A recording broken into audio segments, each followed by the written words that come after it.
Joe Biden cowers to the woke mob, GOP Rep Matt Gaetz fights global warming on the left's terms, and AOC misses her own advice that the internet is forever. We will analyze bad politics. Then, some men think they're women, some men think they're puppies, and finally the mailbag. I'm Michael Knowles, and this is The Michael Knowles Show.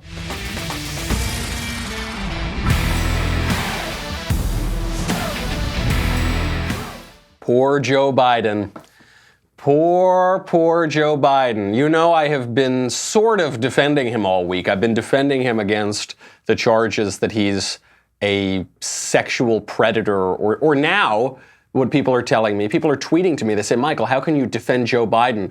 He's groping children. Do you really believe? Just stop yourself for a minute. Because sometimes ideology does this to us, or sometimes opportunism does this to us. Stop yourself for 1 second. Do you honestly believe that Joe Biden is a child molester? And that we didn't know about it, or some people knew about it because they saw the videos and you saw the pictures of he had his hand on a girl's head or something when he was taking a photo in the Senate. But we didn't really know. We didn't really act on it until right now, the minute that he's declaring that he's running for president. But actually, he's been a child molester for 40 years, and we just, And some of us knew, but I guess we didn't care enough to make it a big deal. Do you really believe that? No, of course not. However, Joe Biden is sunk. Joe Biden, it is going to be very, very difficult for Joe Biden to dig himself out of this hole. Why? Well, 7 women total have come out against Joe Biden. The people who have orchestrated this attack, and make no mistake, this is a well-orchestrated political attack. It looks like a lot of it is coming out of the Sanders campaign, but who knows? Once these things get rolling, more people come out.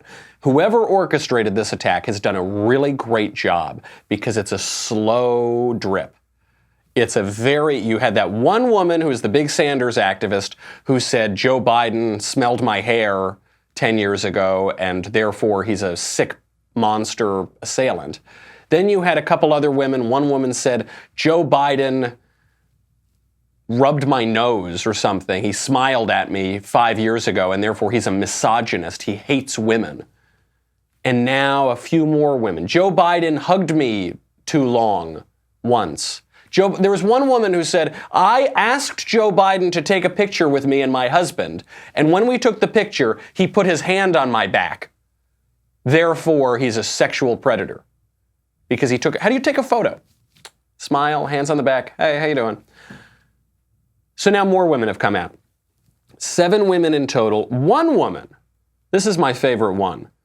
She told the Washington Post that she had framed the photo of Joe Biden nuzzling with her.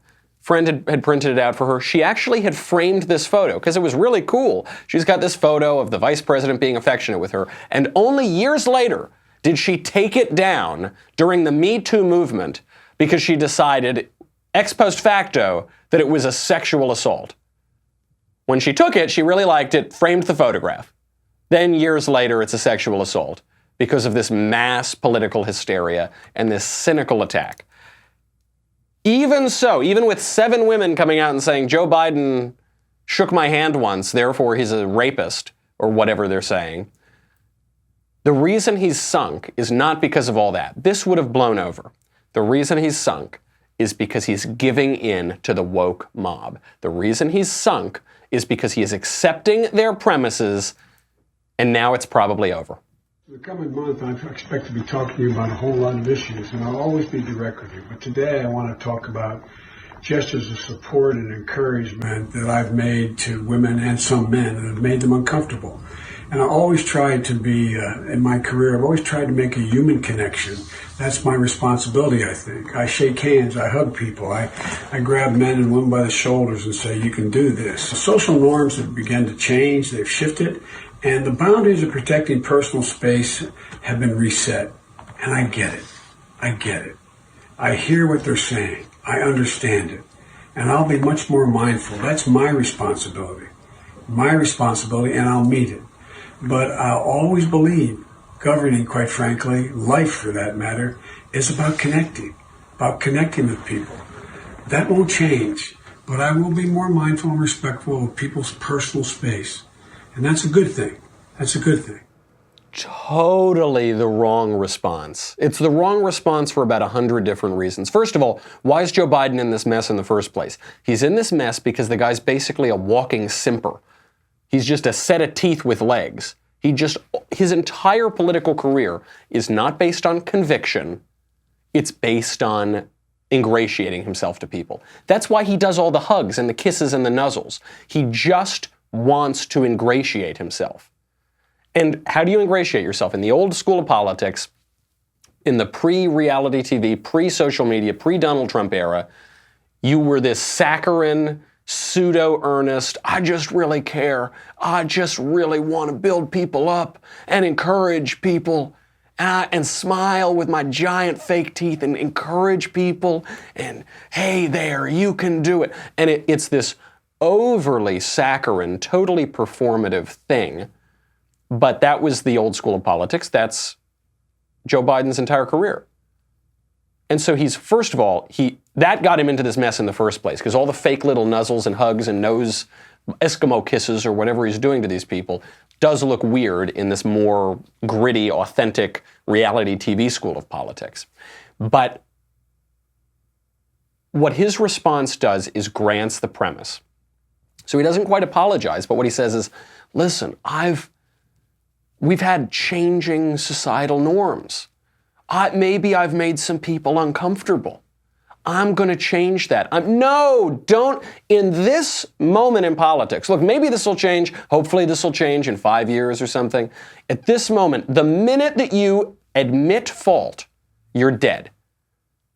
Every Me Too person survived except for Kevin Spacey. Why? Because he's the only one who admitted he did anything wrong.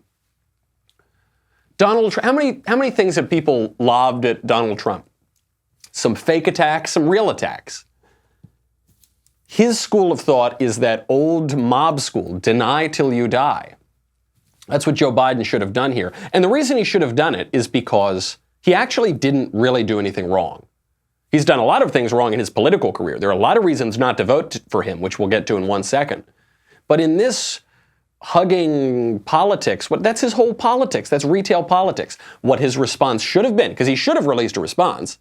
He should have gotten that little cell phone camera and posted this on Twitter or whatever, and he should have said, this is a BS political attack. This is being launched by my opponents. This is being launched by the Bernie Sanders campaign, and it is outrageous. They are accusing me of sexual predation, sexual assault, with no evidence whatsoever, and they are making a mockery of the Me Too movement. They are making a mockery of the real victims of sexual assault. This is offensive to real victims. These people should apologize for what they are trying to do, for their cynical political attack. I will never apologize for encouraging people in politics and having a personal relationship with my constituents. Find me one woman who can credibly accuse me of sexual impropriety or adultery or sexual assault. Find me one woman, find me one hotel room booking, find me one bit of evidence, and until you do, shut your cynical mouths. That's what he should have said. It would have played a lot better, first of all, and it would have been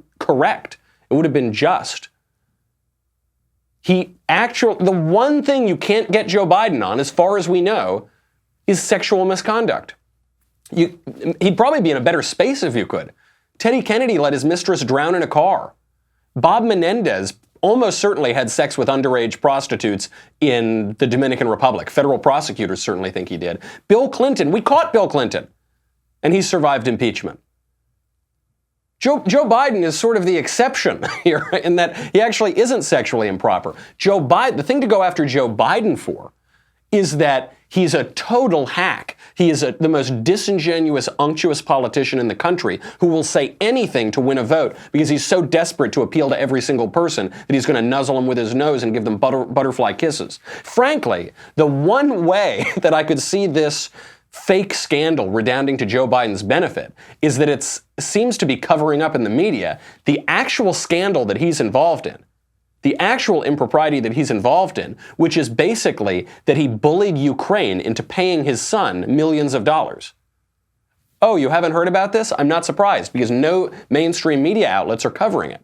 But this is the real scandal that Joe Biden is hiding right now. Joe Biden's son, Hunter, his younger son, Hunter, received millions of dollars from a Ukrainian energy company called Burisma Holdings while his father was vice president, while his father was the main U.S. official dealing with Ukrainian affairs, and while Joe Biden was funneling $1.8 billion to Ukraine. Coincidentally, while Joe Biden was funneling all of that money to Ukraine, his son Hunter received millions of dollars. He received regular monthly payments of $166,000 per month from Burisma. Why is that? Is it because Hunter Biden is some expert on Ukrainian-U.S. relations? No. Is it because Hunter Biden is an expert on Russian-Ukrainian relations? No. Is it because Hunter Biden is an expert on energy policy? No. He got the money as a payoff crony deal because his father was threatening to withhold money from Ukraine until he got this sweetheart deal. Listen, Joe Biden actually basically bragged about this at the Council on Foreign Relations in December of 2015. I had gotten a commitment from Poroshenko they would take action against the state prosecutor, and they didn't. I said, I'm telling you, you're not getting $1 billion. I said, you're not getting $1 billion. I'm going to be leaving here. And I think it was, 6 hours? I said, I'm leaving in 6 hours. If the prosecutor's not fired, you're not getting the money. Oh, son of a bitch. Got fired. And they put in place someone who was solid at the time. Coincidentally, by the way, the part he's leaving out of this bragging at CFR is that the prosecutor that he made sure to get fired was looking into the crony deals that Hunter Biden had with Burisma. Isn't it a little weird that the Vice President of the United States, main point person on Ukrainian-U.S. relations, is saying we're going to withhold almost $2 billion of aid if you don't fire this one prosecutor? What's wrong with that prosecutor? What on earth could that prosecutor have to do with U.S.-Ukrainian relations? Oh, not very much. He's actually just looking into your son. And the cojones on Joe Biden, you got to give him that at least. He brags about it at the Council on Foreign Relations. This is a real scandal. This is real corruption. This is a real reason that Joe Biden should not be president. Also, it's collusion. This is kind of the funny thing, too. I guess it's Ukrainian collusion, or is it Russian collusion? I don't know. But it is collusion. That's a real reason. Demagoguing and race hustling and saying that Mitt Romney wants to put black people back in chains. That's a reason that he shouldn't be president. The fact that he's a plagiarist, which is why he had to drop out of the 1988 presidential race, that's a reason that he shouldn't be president. And the issue with the plagiarism being that Joe Biden is an empty suit. He's a walking grin. He's a walking butterfly kiss. That's all he is. All good reasons to prevent Joe Biden from being president. But to pretend that he's a child molester with no evidence whatsoever, other than some YouTube video where he's taking a photo with a family and he touches a girl's hair or something? Come on, give me a break. Kamala Harris just came out, you'll be shocked, and said, I believe Joe's accusers. That's fine. Look, I'm perfectly willing to enjoy the schadenfreude while the Democrats rip each other apart and Joe Biden, one of the most disingenuous politicians in the country, goes down just before the finish line again for the third time. I'm perfectly happy to watch it. But we shouldn't delude ourselves. We shouldn't pretend that the issue is that Joe Biden smelled some lady's hair on the campaign trail in 2002 or something. It just distracts from the real issues, which is that this guy really is an old crook. He really is an old crone. Maybe not as bad as Hillary Clinton, but he is engaging in crooked deals. He was in the Senate for 40 years? He's been in politics for almost 50 years. He led the high-tech lynching against Clarence Thomas. Plenty of reasons to go after this guy. Fortunately, it seems like he's never going to be president. If he can survive it, though, ironically, talk about 4D chess, it will be because he's using these stupid fake scandals to distract from the real scandal. Speaking of bad politics, though, I hate to go after one of our own, but I have to critique him. GOP Representative Matt Gaetz is offering an answer to AOC's Green New Deal. He just held a press conference out right in front of the Capitol on what he is calling the Green Real Deal, and it was just a textbook example of bad politics. We'll go through it point by point.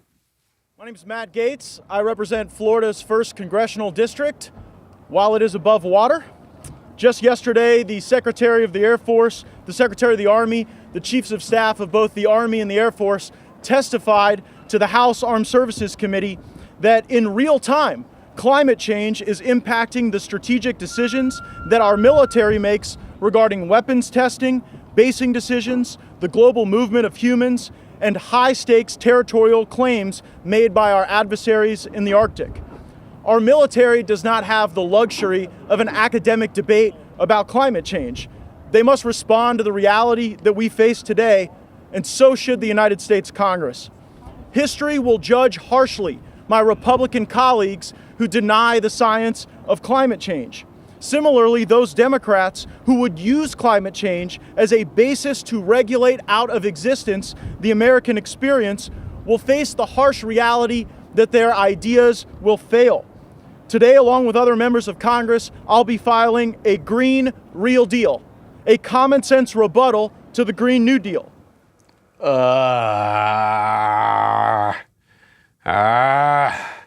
Everything about this was wrong.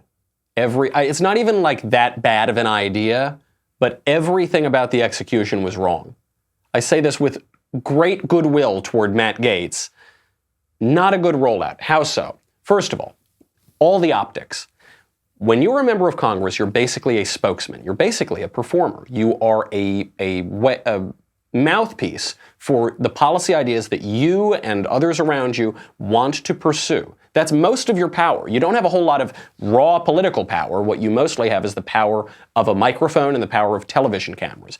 A good example of someone using this properly is Dan Crenshaw, who is very intelligent and a serious-minded person and actually good at his job. So Dan Crenshaw, he's a freshman member of Congress, one of a zillion people there.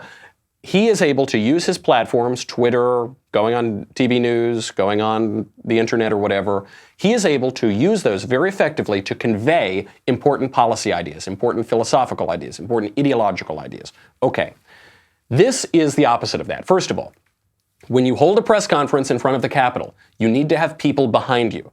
I know this seems counterintuitive because you have a microphone, ostensibly you're speaking to people. The people that you're speaking to at a press conference are on the internet. They're behind television sets. They're not the people in front of you. So you need people behind you to show that your idea has support. Here, Matt Gaetz is just all by himself. The only people behind him are tourists walking by looking at him kind of funny.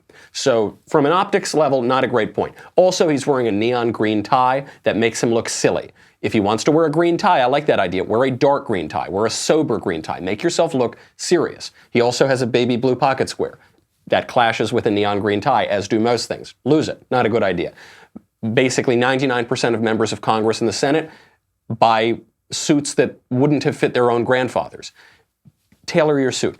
Just look cleaner, more presentable. AOC and all of these guys are actually pretty good at optics most of the time. The GOP needs to be good at optics too. Okay. Then the sign in front of the press conference says, it says the Green New Deal, and then it's crossed out and it says Real Deal. Yeah, we're the real deal. Awful, awful stuff. When you are just responding to your opponents, you are losing because you're playing on their terms. In this case, you're literally accepting their term. You're okay, the Green New Deal is the basis, and I'm just sort of responding. And in this case, it's like crossed out with a marker. Yeah, we're the real deal. Awful, not good. It reminds me of the mom in Mean Girls. I'm not a regular mom. I'm a cool mom. That's what some of these Republicans are doing when they're accepting the left's terms. And to the broader point, they're accepting the left's premises. And this is where we get to that pseudo-earnestness that Joe Biden is exhibiting. This idea, this pseudo, I really care about climate change. I represent Florida. Well, it's still above water. No, come on, man. The problem with these climate change people is that they're hysterical alarmists. You are not going to defeat their arguments by accepting their alarmist premises. It's about to be underwater, and I'm serious about it. No, it's not. It's just not. Florida is not going to be underwater. I know Al Gore told us Florida was going to be underwater by like 2012, but it didn't happen. It was never going to happen. It's not going to be underwater by 2024. It's not going to be underwater by 2050. It ain't going to happen. So stop accepting the alarmist premises. Because if you accept the alarmist premises, then you basically give them the argument. If you accept the premise that Florida is imminently going to be underwater, then why shouldn't we upend the entire economy and all of American governance and society? If whole states are going to be submerged underwater in this catastrophe, of course we should mobilize. The problem is that isn't going to happen. Don't accept those premises. You don't need to fight on their terms. It's a bad political look. So I don't think this is going to go anywhere, but I would urge all of our other friends in Congress not to accept this stuff. It's a total loser. If you've got two people selling the Green New Deal, and one of them is a GOP representative in an ill-fitting suit, and the other one is AOC, who is basically a product of social media, they're going to win. The left is going to win that. We are never going to win that fight. Okay? Speaking of AOC, she has made a blunder because AOC has become a punchline. She was always, we were talking about this yesterday, she was always walking this line. Is she a punchline or is she winning? She won. She upended a longtime incumbent, Joe Crowley, in Congress. She's become one of the most prominent members of Congress. She's directly challenged Nancy Pelosi. And she goes straight to the people. She says, I'm not here to convince my colleagues. I'm here to convince the American people. Now, the trouble with AOC right now, she's finally lost something. She lost the Green New Deal. That crazy piece of legislation that she wrote, that she got everyone to talk about, she even got Matt Gaetz to talk about it. She got members of the Senate to co-sponsor this bill, and then Cocaine Mitch, Nuclear Cocaine Mitch, comes up, he says, we're all going to vote on it. He plays chicken, and they all cave. She lost. She took the loss, and so what she's got to do now is pivot. She's got to go on the attack somewhere else. She can't keep fighting this battle because she's losing this battle. And you see this here. So she does one of her weirdo live streams, but this one is different than the others. She's not laughing at people. She's not above the fray. She's not winning the media war. She's reactive. She's explaining. She's defending. She's losing. How many years until the world ends again? We have 12 years left to cut emissions by at least 50%, if not more. And for everyone who wants to make a joke about that, you may laugh, but your grandkids will not. So understand that the internet documents everything. And for all those people, you want to talk about looking in the back of history, looking backwards. You look back and you open history books on the civil rights movement and you see those folks who were protesting against the ability for African Americans and Black Americans to have the right to vote. You should also know that the internet documents everything, and your grandchildren will not be able to hide the fact that you fought against acknowledging and taking bold actions on climate change. Oh, not her best work. And she doesn't even hear it. She's there crouching in what looks like a wood shop. It's a really awful framing. You can't really tell where she is. She's crouching in this really weird way. And then she says, the internet is forever. Aren't you guys going to look silly in 20 years? Somebody's going to look silly in 20 years. I don't think it's going to be us, but okay. Now, by the way, this is still a more effective way to communicate the Green New Deal than what Matt Gaetz was doing. Much more. At least this is innovative. At least this is capturing people's attention. At least this doesn't look totally contrived. But it's still weak. She's got to back off of this if she wants to maintain her primacy among the Democrat House members. She's just looking crazy here. She's not really convincing anybody with these arguments. The internet is forever. I mean, it's actually the same reason, because she's just responding. She's just reacting. What you saw Matt Gaetz doing was he's responding and reacting to her. What you see her doing is she's responding and reacting to the people who are mocking her total devastating loss on the Senate vote on the Green New Deal. Don't do, what was Ronald Reagan would say, when you're explaining, you're losing. It's the same kind of language here. It's all the same kind of language. How do you do this? What you need to do, what Joe Biden should have done, what Matt Gaetz should have done, what AOC should have done, you have to be very direct. You have to be uncompromising. You have to not accept the premises of the other people. You see, for the first time there, AOC is starting to accept the premises. She says, oh, I'm not saying the world is going to end in 12 years. I'm saying it's going to start to end in 12 years. Yeah, that's not quite what you said. That's not quite what you said before, but okay, I mean, this is more, but you're just, that doesn't work as well. You've got to be direct, you've got to be blunt, you've got to call out the absurdity. We will call out the absurdity in just a second on how men are not women and how men are also not puppies. We'll also get to the mailbag, but first you got to go to dailywire.com.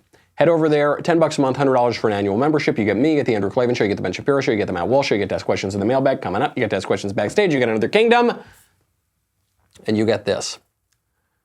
Aren't you, listen, the internet is forever, but you might not be forever if you don't get the Leftist Tears tumbler, because the tears are coming. Florida's going to be underwater. You could drown. Get your tumbler. We'll be right back.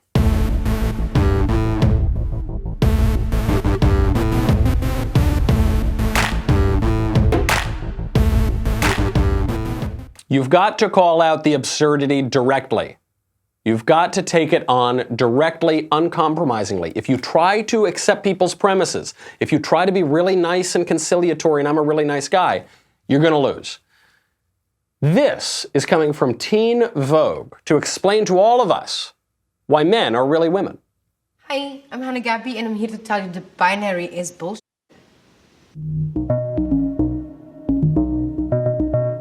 Sex typically refers to your biological traits. There's your gonads, your genitalia, your internal sex characteristics, your hormone production, hormone response, and secondary sex characteristics. Gender is about your identity, your expression, and it's often based on ideas about sex. It's important that we really break down what are we talking about when we talk about sex and gender, and is there something called biological sex, and what does that mean?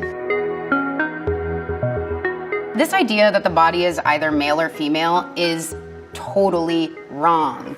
And I am living proof of that. We know intersex people exist and break down this binary. We all have characteristics that are typically male and typically female, and it is really about political choices, social factors, ideological choices that we assign meaning to different parts of our body. So the meaning may be that the thing that most of us are taught, that if you have a vagina, you're a girl, or if you have a penis, you're a boy. But like many simple binaries, break down when you start to really get into the nitty-gritty. Yeah, things are getting gritty and nitty, that's true. Things are breaking down, but it doesn't dispute the fact that men are not women and women are not men. What one of those guys says is that what we have is body parts, biological facts, that we assign meaning to, but we can assign whatever meaning we want. It's like Humpty Dumpty in Alice in Wonderland. He says, in my language, words can mean whatever I want them to mean. Well, which is to be master? To use the words correctly or to use the words however you want them to mean whatever they want to mean? Actually, what you have is body parts. You have biological facts that have meaning. They themselves have meaning. That is not reliant on what you think the meaning is or what you want the meaning to be. That person in there says, there are intersex people. What he means is what we traditionally have been called hermaphrodites, people who have either confusing looking genitals or even confusing chromosomes. People who blur the lines. This is an infinitesimally small number of people. But of course those people exist. Nevertheless, men and women exist. There are ligers. There's a hybrid of a lion and a tiger. The fact that ligers exist does not mean that lions and tigers also do not exist, and that lions and tigers are different, and that lions are not tigers and tigers are not lions. But ligers exist. Right, that's true. There are a very, very small number of ligers. Nevertheless, the categories of lion and tiger exist. There are a very, very small number of intersex people. Nevertheless, the category of man and woman, male and female, still exist. You have to call that out. You cannot say, out of a false sense of compassion that, oh, well, maybe you're right. Maybe there's no such thing as men and women. Well, I mean, what's the harm if we just indulge people who think that they're really the opposite sex or they very much want to be the opposite sex? Here is the harm of indulging delusion, care of the human puppies in the United Kingdom. But those are actual real bonios. They're proper dog treats. Oh. Yeah. Help yourself. Oh. Oh, you can't. Oh, you can't. Oh, you need to be fed. There's one in the bowl. Oh. There you go. So whilst he's having his treat, because he's been a very good puppy so far, that you were engaged. Yeah, we split up 2008. Yeah. So How much of this did you know when you got involved? Bits of. He didn't have the suit then. So this is a grown man wearing a giant leather suit that makes him look like a Dalmatian puppy. And he identifies as a puppy, even though he's a man. And he's quite convinced that really on some deeper level, he is a puppy. He said this, quote, "I realized that my behaviors were quite dog-like in childhood, probably from the age of 6. No one ever talked about it. It was never mentioned. My parents took early retirement and we moved to a farm in Norfolk. It wasn't until the internet arrived in our house that I started chatting to people online, mostly through groups and message boards. I was incredibly nervous when I first started talking to people online. I was living with my parents and I would sneak downstairs at 3 in the morning to get on the internet and look for this stuff. I would hold a pillow over the 56K modem so that you couldn't hear the modem noise. I was worried that if I ever spoke to anyone about it, they would be like, 'You're a nut job.' It's an experience that a lot of pups I know have had, feeling really weird and strange about how they are, and then finding other people and feeling a lot better about it. There is no difference between a man who thinks he's a puppy and a man who thinks that he's a woman. I don't mean that in any sort of mean way or spiteful way or hateful way. These are people who have psychological disorders and they deserve compassion and treatment. They do not deserve to be deluded or to have their delusions indulged in. This guy obviously also has a sexual fetish that involves pretending that he's an animal, kind of like Beto, who is a furry. We'll get into that at some other episode. But this guy was engaged to a woman, and now he pretends that he's her puppy. That's how this works. No one gains when you indulge delusion. No one gains when you indulge in fantasy. That's a false compassion. Don't be the unctuous, glad-handing, walking simper who tells everyone whatever they think that they want to hear. You got to call things like they are. You got to call it like you see it. We get a lot of bad politics when you don't do that, but beyond just the realm of pure government and politics, you just have bad interactions with human beings when you're not direct with them, when you don't call it like you see it, when you're trying to be everything to everybody. This is especially true in these hot-button social issues like transgenderism, where you could face social consequences if you speak obvious truths. You could face professional consequences if you speak obvious truths. We're not going to get along very well in a culture of lies, what Drew Clavin calls the empire of lies. You got to be honest. I know this seems counterintuitive in politics, but you got to try. Let's get to the mailbag. Let's try to answer directly and honestly in the mailbag. From David. Michael, thank you for mentioning Leon Cass and the wisdom of repugnance on your show. I've long respected Cass. Do you think there is any hope our culture will start to have serious discussions about bioethical issues, IVF, abortion, or cloning, or technological advancement bound to trample on the sanctity of human life? Thanks. Love the show, David. I'm hopeful in the sense that, I don't know, you're asking about it, so I guess that I'm hopeful about that.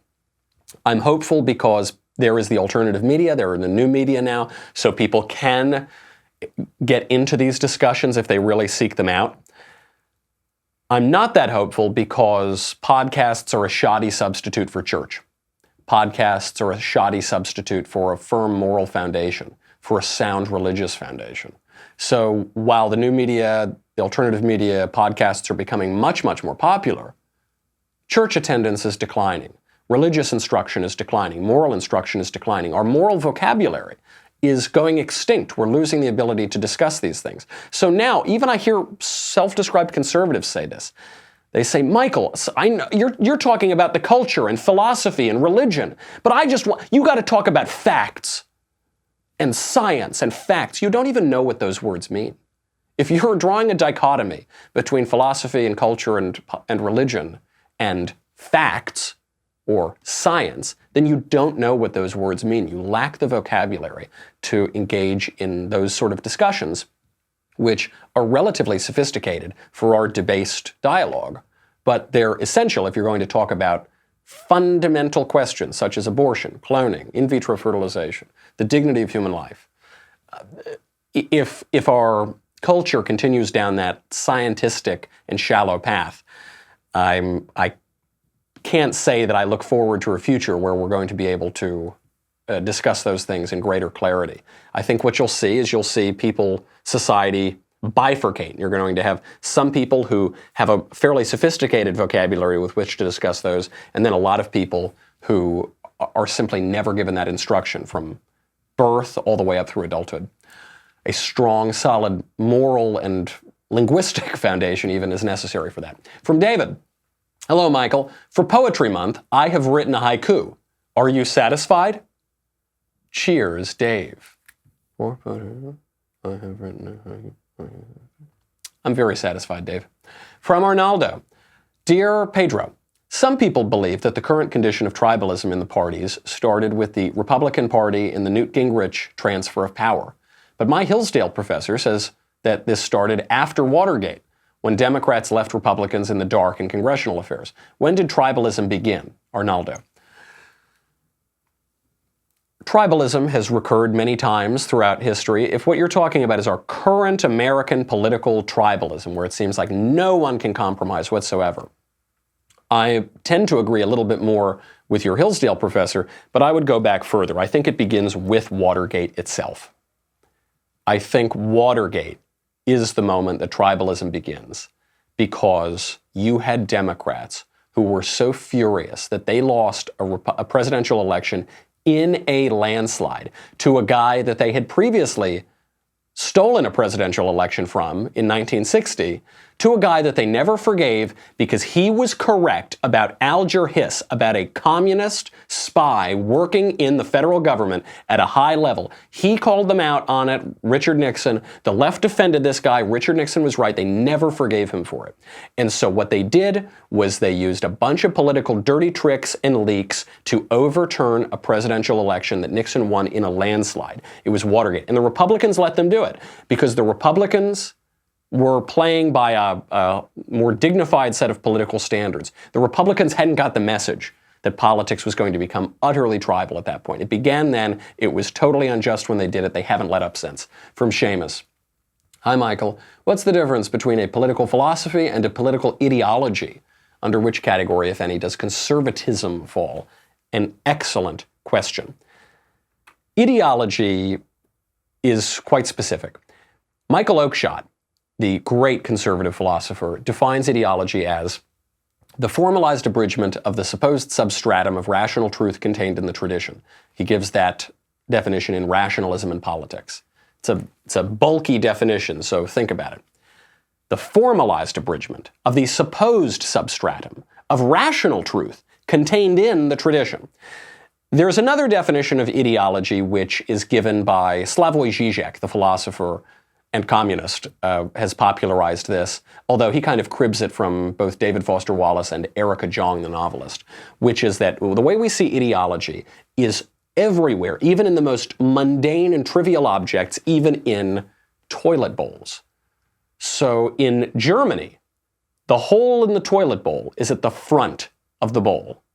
So you see the excrement, you see it there. In the German metaphysical, philosophical, analytical approach to things, you see the excrement. In the French toilet bowl, the hole is in the back.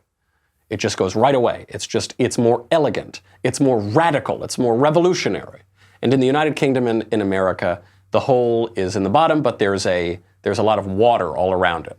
So the excrement goes into the water, and you don't have to, it's there, but you don't have to really, you're not supposed to inspect it like those weirdo Germans do. It's a sort of via media. It's somewhere in the middle. It's more moderate.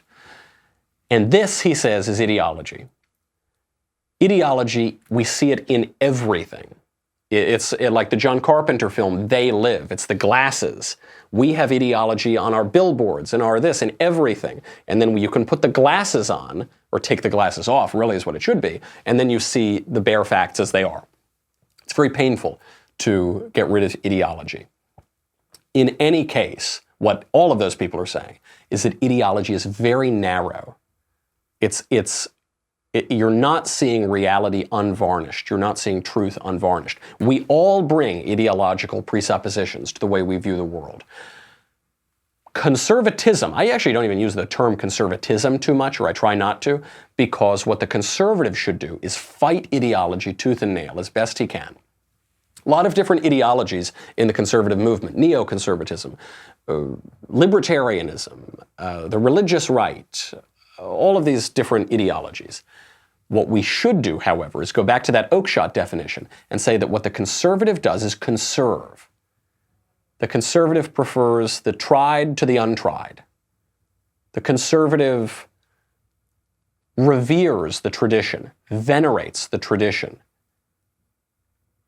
believes in prescription. If something has worked for a very long time, maybe I shouldn't totally upend it in a night.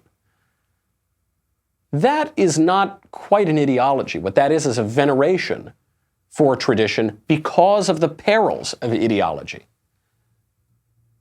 It's a long and disgusting explanation of the difference between ideology and philosophy. But we should prefer philosophy. We should prefer the view of ideology, like Zizek is a philosopher. So he's viewing ideology and trying to take all of it in. That's what a conservative should do. Try to take all of it in and proceed cautiously, with good judgment, with prudence, with veneration, with prescription. From Nicole. Will Trump become a punchline if he loses in 2020? Yes. Not as badly as if he had lost in 2016, but he will. He will because in the United States, we're very harsh on our one-term presidents. Jimmy Carter's a punchline. Even George H.W. Bush is a punchline. Even Richard Nixon is a punchline. He wasn't just a one-term president, but he got kicked out, so he's become a punchline. We're not very nice to our one-term presidents. And if President Trump is a one-term president, he'll be a punchline as well. So we gotta get the guy reelected because he's done a lot of good stuff. There's still a lot more good stuff we could do. And it's important historically to look back on this era and say that was a good era. We should have more of that. That's how you build a path to success in the future. From Jeremy. Hello, Michael. My mother is in hospice and will be entering the active state of dying soon. Very sorry to hear that. I'm going to give her a eulogy. Could you recommend a poem, piece of scripture, or other form of written word for inspiration to help guide my writing? Thank you, Jeremy. It's a very difficult thing to eulogize your mother. A little bit of advice I could give is, it is very important. What you say is very important. It's going to stick with you. It's going to matter. This is the moment. You've got to get it right. I don't mean to put extra pressure on you, but you've got to get it right. You're smart to say, is there a poem, is there a piece of scripture, is there something that I should use? You know your mother. You should choose the poem. You should choose the bit of scripture. You shouldn't get a canned piece of scripture from somebody else who doesn't know your mother. You should choose it, but it should be about that. It should be about your mother. It should be about her. It should not be about you. It should not be indulgent. It should not be saccharine. It should not be sentimental. And it should look at the life of your mother, and it should look beyond that. You know, when Father Paul Scalia was eulogizing his father, Antonin Scalia, he actually kind of had a funny opening. He said, we're all here because of one man, a man who was loved by some and hated by others, a deeply polarizing man, a man who changed the world. I speak, of course, of Jesus Christ and all the people there, because that is the point. It was looking beyond. There was a friend of mine told me about how he was asked to give a eulogy by a man who knew that he was dying, and he said, preach the gospel.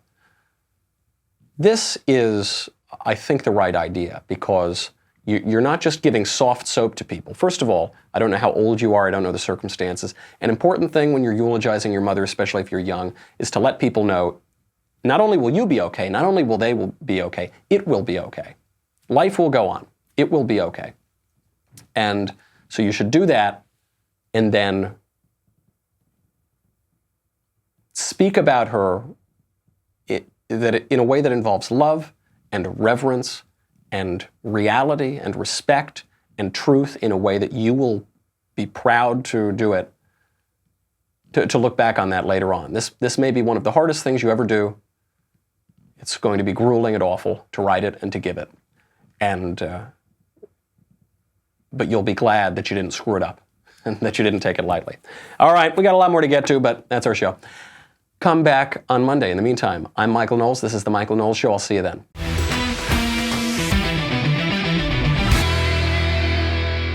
The Michael Knowles Show is produced by Robert Sterling. Executive producer, Jeremy Boring. Senior producer, Jonathan Hay. Our supervising producer is Mathis Glover. And our technical producer is Austin Stevens. Edited by Danny D'Amico. Audio is mixed by Dylan Case. Hair and makeup is by Jesua Olvera. Production assistant, Nick Sheehan. The Michael Knowles Show is a Daily Wire production. Copyright Daily Wire 2019.